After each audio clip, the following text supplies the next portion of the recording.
You can't make the internet so that no one is ever triggered by anything because, yeah, you wouldn't have anything left to have online. Right now, there's a legal case working its way through the California court that could have massive implications on the internet as we know it. An anonymous 19-year-old California woman is claiming that she became addicted to social media as a minor, which caused her to have low self-esteem, body dysmorphia, depression, and anxiety. She claims that it's not the content on these social media apps that cause these issues, but the ways these platforms are designed, arguing that Meta, ByteDance, and Google should all be held accountable. But held accountable how? By giving users more control over their data, empowering people to direct their own online experiences, and cracking down on the business models of big tech? No, this anonymous plaintiff doesn't want to do any of that. Instead, her lawsuit is just one of thousands leveraging the concept of social media addiction, something that every single major expert actually studying this topic has reiterated does not exist, to push mass surveillance and censorship laws. The laws and legal precedent that this 19-year-old woman and groups like the Heritage Foundation seek to set by pushing the idea of social media addiction would give the government complete authority to censor any and all content that they don't like, all in the name of protecting children from social media addiction. Liz Nolan Brown is a longtime friend of mine and a journalist covering all of this. She's joining me today to break down this case, talk about what's at stake, and discuss why it's so crucial to fight against these legal efforts that would destroy a free and open web. Hi, Liz. Welcome. Hi, thanks for having me on. Thank you so much for being here. I think you've come on the show before, but it's always great to have you back. Today, I want to talk about this lawsuit that you covered, which you wrote was this landmark social media addiction trial. It's happening in California, the state that I live in. That is always sort of at the scene of the crime for this stuff, I feel like. Can you tell me a little bit about this lawsuit? What's happening and what's at stake? So basically, thousands of people, including like hundreds of families, some hundreds of school districts, and like 40 state attorneys general, have all sued social media sites claiming that their features are addictive to people in general, and especially to minors. And the judges have consolidated these into a couple of different cases so that they're not having to, do 1,000 different trials or something like that. And the first of these sort of, they call bellwether cases. They're sort of going to be like the test cases of the theories that all of these cases are based on. The first of those three that are going to happen starts today in Los Angeles County. So tell me what these people are arguing. Yeah. So the case that started, there's a 19-year-old woman who is going by the pseudonym KGM. She says that she started using social media when she was under 10 years old, and she became addicted to it and spent way too much time on it, and that it contributed to all sorts of harms, that it caused her to have depression and anxiety and body dysmorphia and self-esteem issues and ultimately suicidal thoughts, and she's blaming the social media companies for all of this. Her suit originally sued Snap and Meta and TikTok and Google because she used YouTube, but Snap has settled. So now it's just Google and Meta and TikTok that are part of the lawsuit. And so she says that, their features caused her to become addicted and that they intentionally did this, or at least that they were negligent in not stopping it. And so therefore she's suing them for negligence and failure to warn. What proof does she have that, all of these issues in her life were caused by social media? These are all issues that are, especially eating disorders, are known to start showing themselves around the time of adolescence. Depression, we know that actually it's not correlated with social media use. We know for a fact, based on overwhelming evidence, that there is actually no relationship between social media use and poor mental health outcomes among young people. So how is she attempting to prove this? That's going to be one of the big key issues. And I think one of the big hurdles for her to overcome in this case is proving that this was caused by social media, because we've been through decades of sort of awareness campaigns about issues like depression and how they are complex and they are not just a matter of cause and effect. It's not just something bad happens to you or something sad happens to you when you get it. It's an interplay of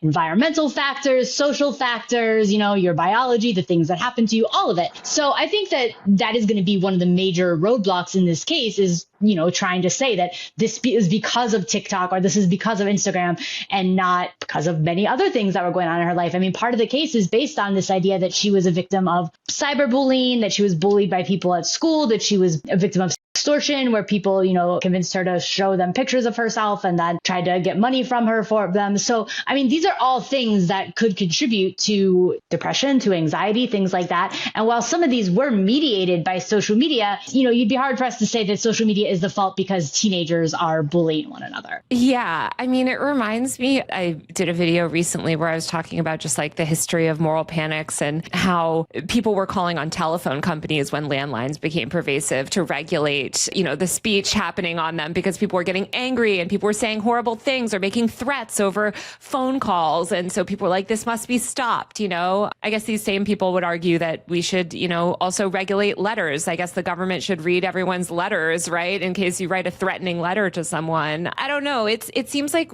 a lot of it is kind of speculative. Why is this case so important? Because I feel like we've seen a lot of these claims and a lot of dubious claims, and not that this girl didn't have a horrible time on the internet. It sounds like she did. Trust me, I have also had a horrible time on the internet and a lot of times. But I don't know that these platforms would have solved that. Why is this case so significant? Yeah, this is the first time that social media addiction claims are going before a jury trial. So this has the potential to shape these thousands of lawsuits that have been filed, to sort of influence the way they turn out, not to mention any future lawsuits that might be filed. And really, there's a huge amount at stake here. Generally, a lot of claims like this are based on the content that is published on these platforms, right? And as we all know, content is protected by the First Amendment. Speech, unless it falls into one of a very few narrow categories, is protected by the First Amendment. And when it comes to internet speech that's, by third parties on internet platforms, it's also protected by Section 230. So what happens in this case could end up having a big effect on how tech companies operate going forward, whether or not they feel the need to quash a lot of speech, whether or not they're going to be subject to constant lawsuits, which if they are, is going to result in especially smaller tech companies being sort of unable to operate because they're going to be so afraid of lawsuits. So this really could change the way that social media companies and tech companies in general operate if these lawsuits, and this is the first one, are successful. If you're watching this video and you like my work, please support me on Patreon via the link below or buy a paid subscription to my tech and online culture newsletter at usermag.co. That's usermag.co. I don't have any long-term brand partnerships, and a lot of my content is effectively demonetized. I've lost major brand deals for speaking out on certain issues and for challenging power. As you can imagine, advertisers are not exactly eager to work with somebody who covers a lot of the topics that I cover and talks about the things that I talk about. These videos I make are entirely funded by you, and I can't continue to make them without your support. So if you get any value out of the videos that I create and you want me to be able to create more, please support me on Patreon or Substack via the links below.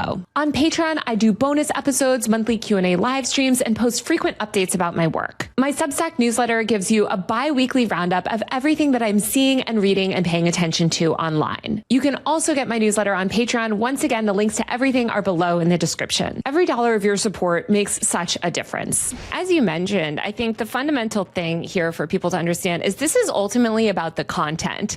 It's about the speech on the platforms, because when you look at her case and I was reading your article of her coverage of it. Yeah, okay, she accessed this content via these platforms, but her issue is with the content. And it's very ridiculous. She says things like, for instance, when she's talking about how she got an eating disorder, she says, I have gotten a lot of content promoting body checking, posts of what I eat in a day, maybe just a cucumber, making people feel bad if they don't eat like that, which it's okay.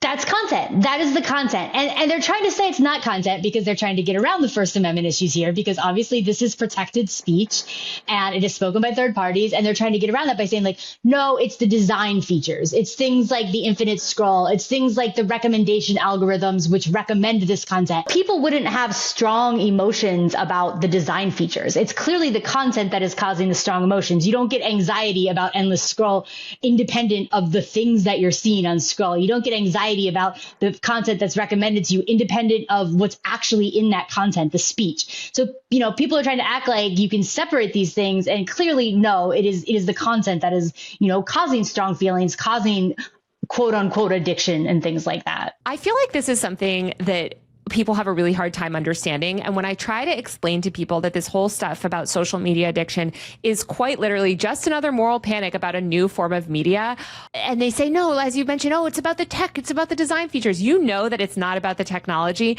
because if the entire internet was just Wikipedia, informative Wikipedia articles, that's like a litmus test. I'm like, if all of YouTube and all of TikTok was just informative information about boring topics like science and math and learning, would you have this lawsuit? Would you be claiming it's addicting? Would you? No, you wouldn't, because you like it's the content. It's the content. And that is why you know that this is ultimately about speech, and this is ultimately about restricting speech, basically, and restricting certain types of speech. Exactly, because these design features, I mean, you have things like Coursera or whatever, like learning platforms that use these same sort of design features, right? They send notifications on the phone, on people's smartphones. They send you a bunch of emails saying, hey, here's what you're missing. They have endless scroll on their feeds. They have all these same design features that social media has. And people aren't claiming that they're addicted to these sort of online learning websites or to things like that. So it's clearly, yes, it's clearly about the speech, about the content, not just about the design features. The Coursera thing is such a good point. There are so many of these online learning portals, as you said, that actually, if you were to go to them, they look almost exactly like YouTube. Or shopping sites. Right. When you're scrolling down like Ann Taylor's websites and it auto reloads, like,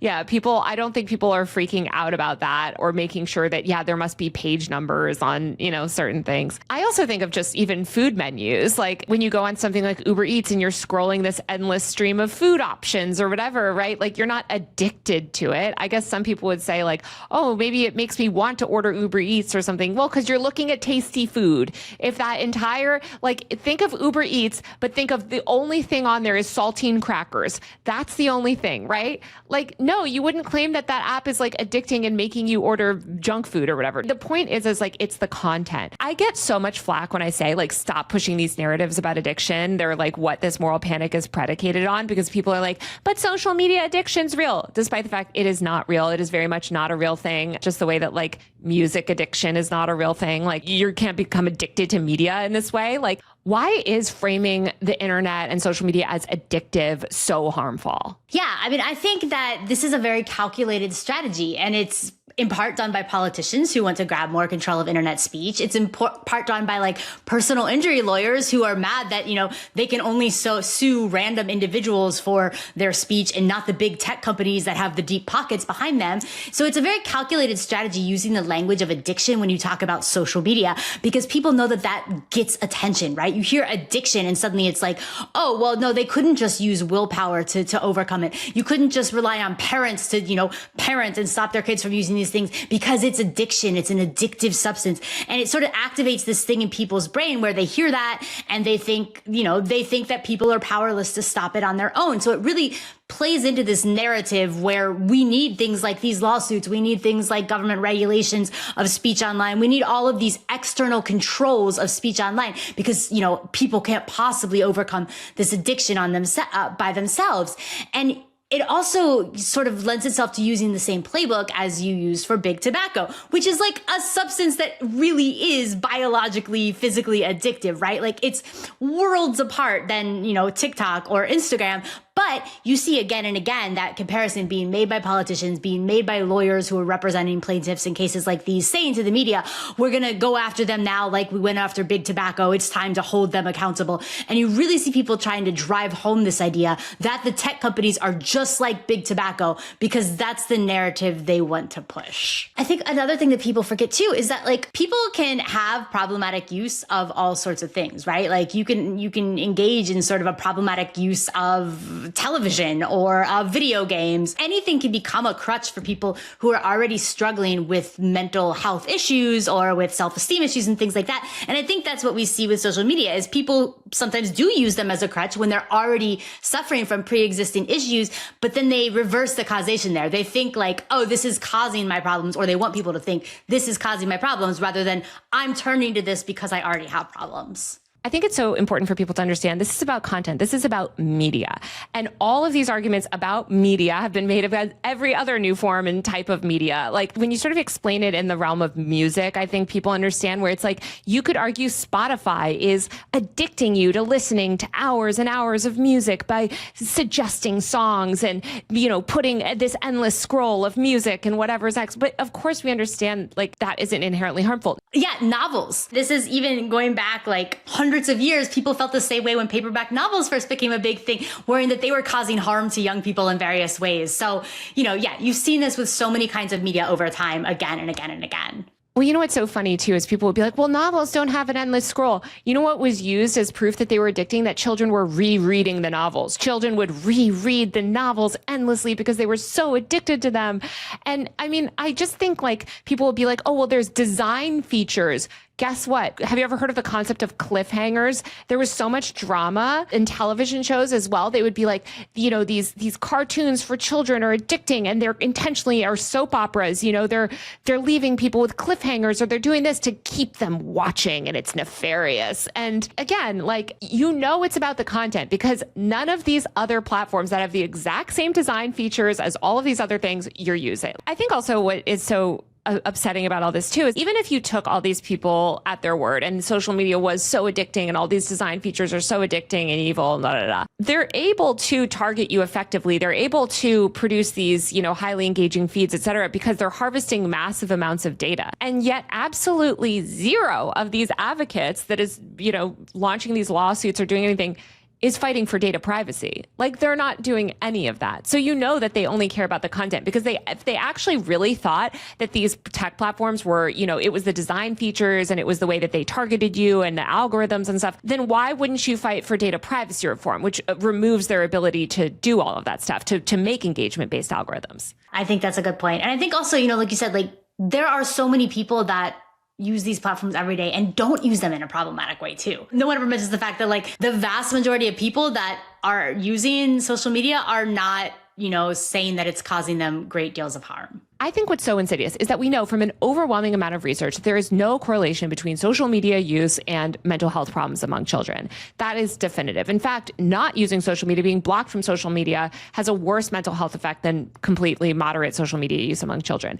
But so many young people and so many adults even are fed the narratives from the media and from the people pushing this moral panic that, it's not, all of these other world problems that we know are actually linked to mental health problems and depression and eating disorders, et cetera, et cetera. It's social media that's causing all the problems in your life. And I see so many young people that believe these narratives. And when you talk to them, they blame like sort of all of the ills in their life or everything they didn't like about being a teenager, being a young adult on social media. And I'm like, guys, I grew up before most social media. I guess we had Facebook and stuff, but like these are age-old problems. This is a really tough time in your life at any point. And let's not talk about all of the other problems, by the way, the school shootings, the economic collapse, the like we actually have a lot of really bad problems in this country. And we have a lot of issues that we know are causing youth mental health problems. But because people and kids and adults even aren't being told that, they blame it all on social media. I see this so much with younger people and I don't blame them for it.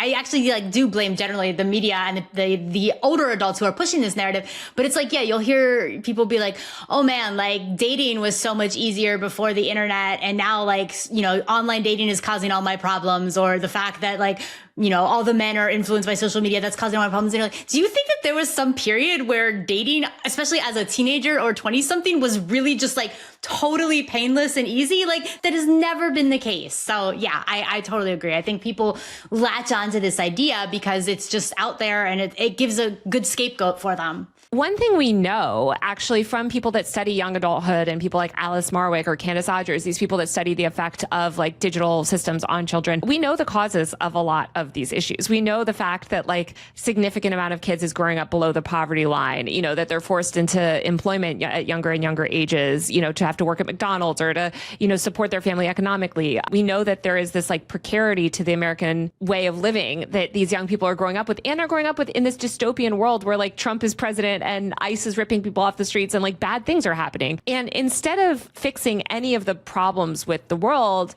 they want to cut young people off from it and cut pretty much everyone's access to free and open information and speech on it. And I think that's what's so insidious. And I think when people feed into these addiction narratives, they essentially manufacture consent for that level of censorship and surveillance. Yeah. I mean, I think also we've become so safety obsessed that we don't think that even, teenagers should go out by themselves. We don't let our young people do anything too. I think that's a big problem too. We don't let them do anything except for have very tightly regulated and managed lives and be stuck inside. And then we get mad at them for being on social media all the time when people don't want them to do these other things. When they're connecting with friends, the primary way that young people use social media is directly messaging their friends. It's so bleak. I want to get back to this lawsuit. So, I think part of the goal of this lawsuit, and correct me if I'm wrong, is also to kind of chip away at Section 230. Section 230 is effectively like the First Amendment for the internet. It protects people's ability to post online by ensuring that they are held legally responsible for their own speech and someone else, like a platform or something, isn't held responsible for the speech that they make. It's a very important law.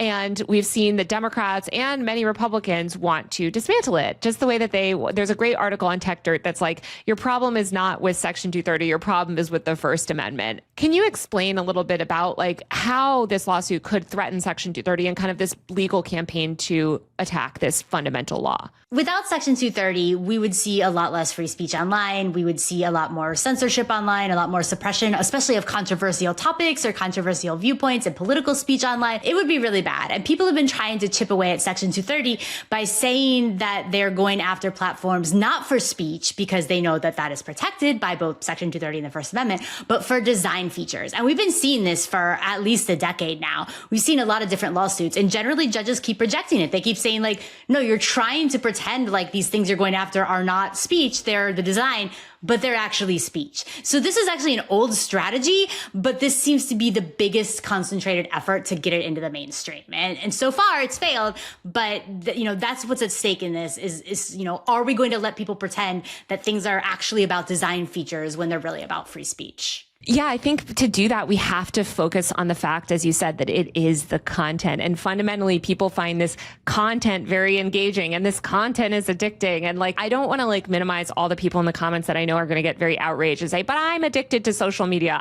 You're watching this video, so maybe. But I think what I would stress to them is yes, media is meant to be engaging and we can all, change our habits, our media consumption habits. But it's important to recognize this is a habit and you are finding information that you maybe like or find interesting or maybe unhelpful. You could also go to the library. I went to the library in high school and checked out a lot of really crazy books that were probably really harmful, actually, ultimately, that had a lot of really wild beliefs in them. But I think that's part of being a young person too, is experimenting and learning and exposing yourself to different ideas and figuring out kind of what works and what doesn't. And when we try to mass censor the internet or remove any content that could be quote unquote harmful, like someone, I don't know, making a cucumber salad because that might trigger someone. What are we even doing? It's just a direct assault on our right to freely access information and express ourselves. Someone is going to be triggered by everything, right? Every piece of content out there might be triggering for someone based on their own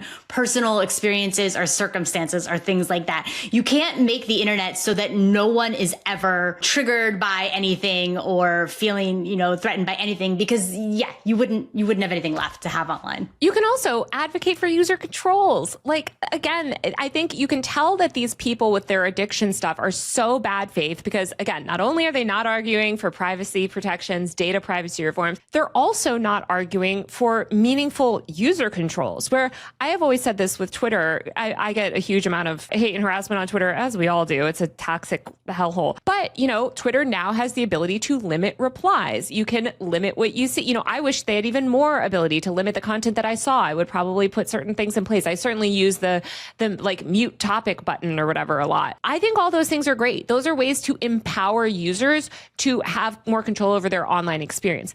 But that's not what these people are arguing for. They are arguing for top-down, government-mandated controls that will mass censor content in the ways that they like, which actually gives users far less control over their online experience and the information they're consuming. I think you also know as best that, Faith, because a lot of times they're arguing against versions of these platforms that existed a decade ago and not today. Like, we have made progress. I don't think any of them are perfect at giving users control and giving parents control and things like that, but we have seen a lot of strides made from these platforms in letting people, have more control over the content they see, letting parents have control over more content that their children see. So the tech companies are moving in that direction, and they're moving in that direction in response to people speaking out about it, to people pressuring them about it. We don't need these, like you said, top-down mandates in order to make these things happen. I think everyone should go read your article, but there's one paragraph that I thought was really good, just also on this notion of addiction. You said, decades of awareness raising around depression have told us that it stems from a complicated interplay of environmental factors, biological factors, and more. So much of the moral panic around social media and mental health seems to ignore these lessons in favor of simplistic cause and effect narratives. And then you have this quote from this woman, Tamar Mendelsohn, professor at Johns Hopkins School of Public Health, who said, quote, research doesn't show that all digital media use is bad or addictive. And she actually says that it shows that kids who seem to have the most mental health problems were actually the ones who used almost no digital media, as well as those who used it excessively. Again, like if you're sitting in your room for 19 hours a day, only listening to the Beatles on repeat, on a record or something, like that's unhealthy behavior. But I really think it's so worrisome when you see this whole like digital detox movement or whatever. I'm all for people taking control, but I think it's really scary that a lot of parents are willing to completely cut their children off from the world and isolate them and not expose them to any ideas outside, I guess, government-approved narratives.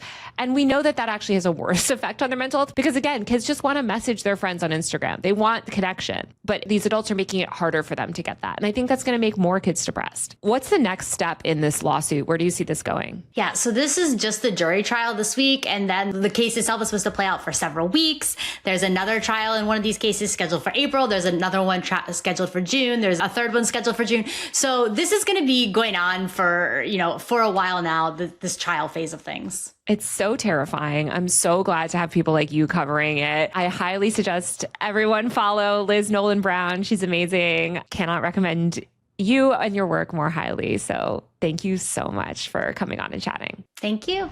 All right, that's it for the show. If you like my work, please subscribe to me on Patreon via the link below, or buy a paid subscription to my Substack newsletter at usermag.co. That's usermag.co, where I send a bi-weekly roundup of everything that I'm reading and following online. You can also get my newsletter on Patreon, again, via the link below. On Patreon, I also do bonus episodes, monthly Q&A live streams, and more. I rely so much on your direct support to produce these videos, so I cannot thank you enough for every single dollar that you're able to spare. I'll be back next week with a brand new episode of Free Speech Friday. See you then.